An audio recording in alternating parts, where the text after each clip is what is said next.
Picture a taxi that never needs a cell tower, a factory bigger than most small cities, and a sports car that people reserved almost a decade ago and still haven't received. The same billionaire and the same relentless push to build things faster than the infrastructure around them can keep up. So why does a Robotaxi suddenly need a satellite dish? Why is the world's most talked about chip factory choosing natural gas over solar panels, even though it's partly owned by a solar company? And after nearly 10 years of waiting, is the second generation Roadster actually finally real? Let's get into all of it. Before we go further, make sure you're subscribed to Tesla Tech, because we cover every one of these developments as they happen. No fluff, just the facts and the numbers that matter. Company background. Quick context before we dive in, because these three stories only make sense together once you understand the bigger picture. Tesla today is operating on at least 4 fronts simultaneously. Its core EV lineup, its Cybercab Robotaxi program, its Optimus robotics division, and now Terafab, a chip manufacturing venture co-developed with SpaceX.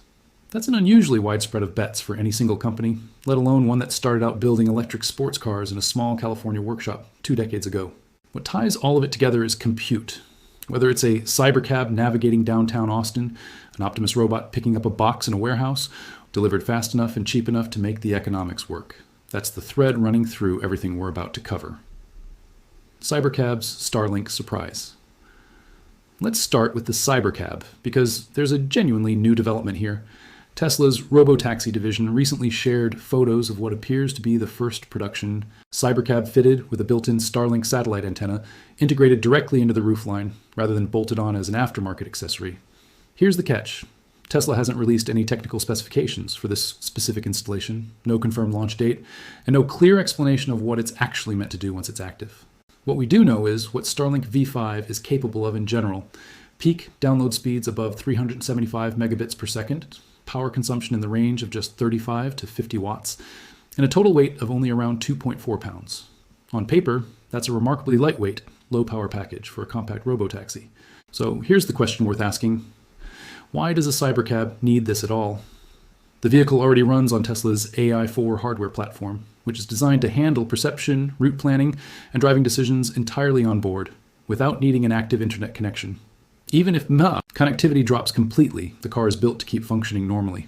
On top of that, each AI4 chip pair reportedly ships with at least 16 gigabytes of memory, notably more than earlier hardware generations, reducing the kind of memory bottlenecks that limited older configurations. And right now, Tesla's Robotaxi service only operates in a handful of major metro areas: Austin, Houston, Dallas, and Miami, all of which already have more than adequate cellular coverage for remote monitoring and support. In other words, in the exact markets where Cybercab currently runs, a satellite antenna is largely redundant, while still adding extra weight, extra cost, and likely recurring service fees to a vehicle Tesla has publicly targeted at roughly $30,000. So what's the actual use case? A few theories are floating around. One is that Starlink gives Tesla a reliable connectivity backbone for expanding taxi service into rural or lower coverage regions down the line. Another is that it strengthens real-time fleet management and remote software updates. A third, and probably the most talked about, is passenger entertainment.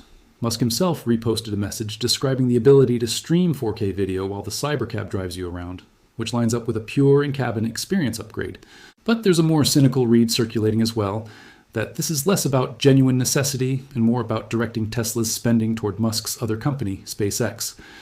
Musk has been increasingly blending resources across his businesses this year, from investment activity around XAI to ongoing conversations about a potential SpaceX-Tesla merger structure. Putting a Starlink terminal into every single Cybercab at scale would represent a meaningful and recurring revenue stream for SpaceX. Whether that's the primary motivation or simply a convenient side benefit is something only Tesla and Musk can really answer. Cybercab production. Ramping up or slowing down? Setting the Starlink debate aside, sightings of Cybercabs on public roads have become noticeably more frequent, which is usually a decent proxy for production activity, even if the pace isn't matching Musk's most optimistic earlier statements. Drone footage and aerial photography around Giga, Texas have shown rows of yellow Cybercabs parked outside the factory, some already carrying Cybercab branding on the rear, others still with open doors or trunks during what looks like final assembly or inspection. Separately, footage from a Dallas area parking lot near Love Field Airport showed an estimated 105 completed, steering wheel-free production units gathered in one location. Additional vehicles have also been spotted at Tesla's Robotaxi staging facility in Fort Worth. Add it all up, and the total Cybercab production count so far is likely somewhere between 500 and 1,000 vehicles. That's real progress, but it's also well short of the millions per year ambition Musk has talked about. There are a few legitimate, well-documented reasons for that gap. First, Musk himself has repeatedly emphasized just how much of the Cybercab is genuinely new. New platform, new manufacturing processes, new components almost across the board. That kind of ground-up new product typically follows an S-curve production ramp, slow and clunky at first, then accelerating sharply once the process matures, likely later this year or into next year. That's not unusual for Tesla. It's basically the standard pattern every new model has followed, going back to the Model 3 and Model Y ramps. Second, in Tesla's most recent quarterly shareholder update, the company explicitly pointed to battery and battery pack capacity as one of the primary near-term constraints on vehicle output. Tesla is currently scaling up 4 to 680 battery cell production to simultaneously support Cybercab, the semi-truck program, and Model Y, 3 high-volume programs competing for the same limited cell supply. When there aren't enough battery packs available, production simply can't run at full capacity, regardless of how ready the assembly line is. Third, and maybe most interesting, Tesla appears to be deliberately pacing Cybercab output to match the actual growth of its Robotaxi service, rather than pushing full-speed manufacturing ahead of demand. On the same earnings call, the company indicated that production targets are being aligned with the growth rate of unsupervised, fully autonomous, miles-driven, full self-driving software maturity and safety validation remain significant bottlenecks in their own right, and mass-producing millions of vehicles before the software and regulatory approval can support deploying them at scale would just create a growing pile of unused inventory. In that light, a slower, more deliberate ramp isn't necessarily a failure. It might be a calculated decision. Terafab, the world's largest chip factory powered by gas. Now let's move to something with even bigger long-term implications. Terafab, the massive chip manufacturing project, backed jointly by Tesla and SpaceX. New details about how the facility will actually be powered have just come out, and they're raising some eyebrows. SpaceX, which is leading the build-out, has confirmed it plans to construct its own natural gas power plants combined with large-scale battery storage systems to supply electricity to the site.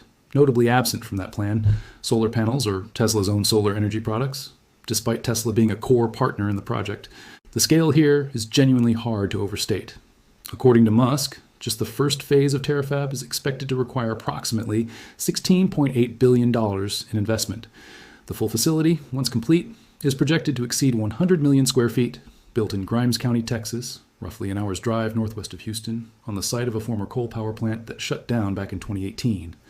The stated goal is to produce more than 1 terawatt of AI computing capacity per year, a figure that would dwarf the world's entire current chip manufacturing output combined. The chips coming out of Terafab are intended to power Optimus robots, Cybercab vehicles, and orbital AI data center infrastructure operated by SpaceX and xAI. Riley Treadle, SpaceX's head of energy and data center development, addressed the power question directly at a public meeting in Grimes County, confirming that the company intends to bring its own power through dedicated natural gas plants paired with a very large battery storage build-out. This approach lets the project operate independently of the Texas public grid, sidestepping added strain on local electricity prices and ensuring the kind of stable, always-on power supply that a chip fabrication facility absolutely requires around the clock. Here's where it gets a bit ironic. Tesla has spent years building its brand around clean energy. Solar panels, Powerwall home batteries, and utility-scale megapack installations. A lot of people reasonably expected Terafab to become a flagship example of renewable-powered industrial infrastructure. Instead, the primary energy source chosen is natural gas, paired with battery storage that may well use Tesla's own technology, but battery storage alone. On one hand, Tesla sells the world clean energy. On the other, its flagship chip factory is leaning heavily on fossil fuel generation, at least in its early phases. The reasoning, though, is straightforward from an engineering standpoint. Semiconductor fabrication requires what the industry calls firm power, a constant, uninterrupted electricity supply with no fluctuations, running continuously.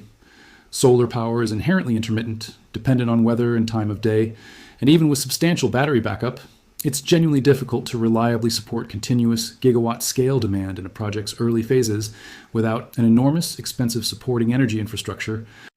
By building dedicated natural gas plants, SpaceX and Tesla keep direct control over their own project timeline, avoiding the multi-year delays that have become one of the biggest headaches for AI and data center developers across the U.S. trying to connect to overloaded public grids, Texas also happens to have abundant natural gas resources readily available, and SpaceX has already committed billions toward gas turbine infrastructure for its broader data center ambitions.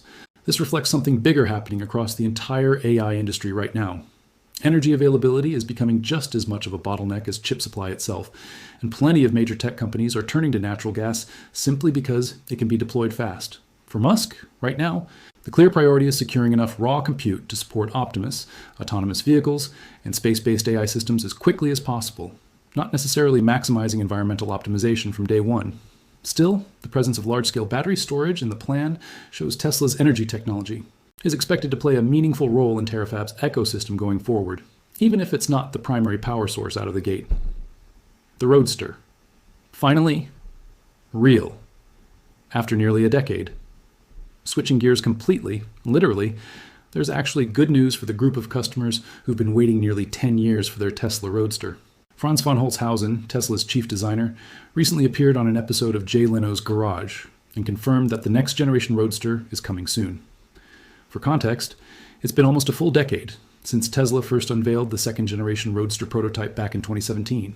Deliveries were originally targeted for 2020, and the timeline has slipped repeatedly since then, including a planned demonstration event earlier this year that ultimately never happened.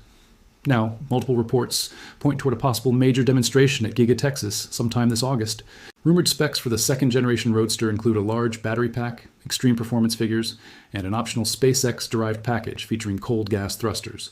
Yes, actual rocket-adjacent hardware bolted onto a road car, at least according to Musk's earlier teasers.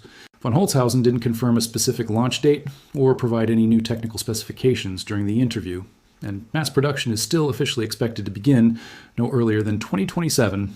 Realistically, that means reservation holders are likely looking at the end of next year at the very earliest before an actual car shows up in their driveway. Recall news, 20 to 349 vehicles affected. Rounding out this update, Tesla has issued an official recall covering 20,349 Model 3 and Model Y vehicles in the United States due to a headlight brightness issue. The recall specifically covers 18,735 Model Y vehicles built between 2020 and 2023, along with 1,614 Model 3 vehicles produced between 2017 and 2023. The problem centers on low-beam headlights exceeding the maximum brightness allowed under Federal Safety Standard FMVSS 108 in certain measurement zones.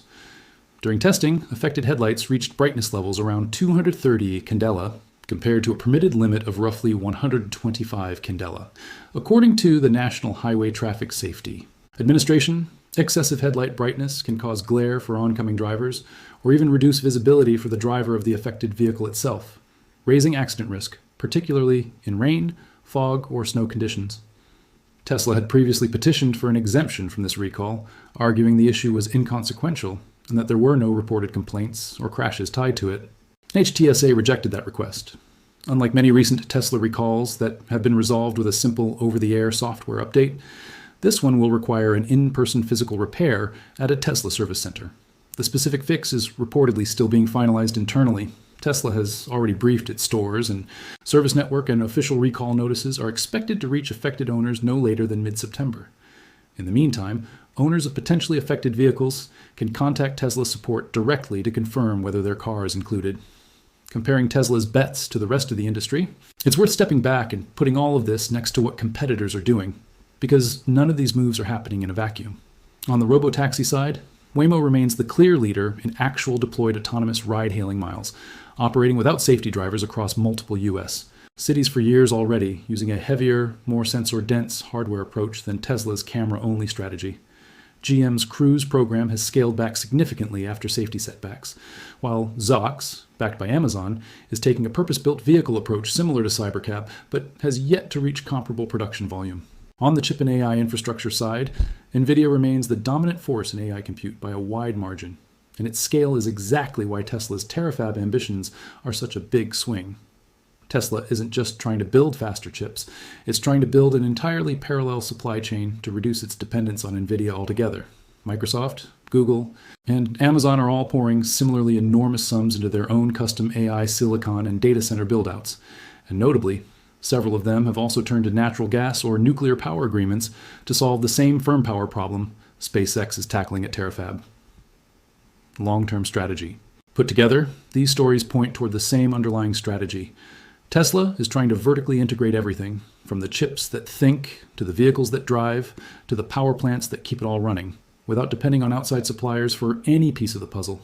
That's an extraordinarily capital-intensive approach, and it's why Tesla is now simultaneously funding a Robotaxi ramp, a robotics division, and a chip fabrication mega project, all at the same time.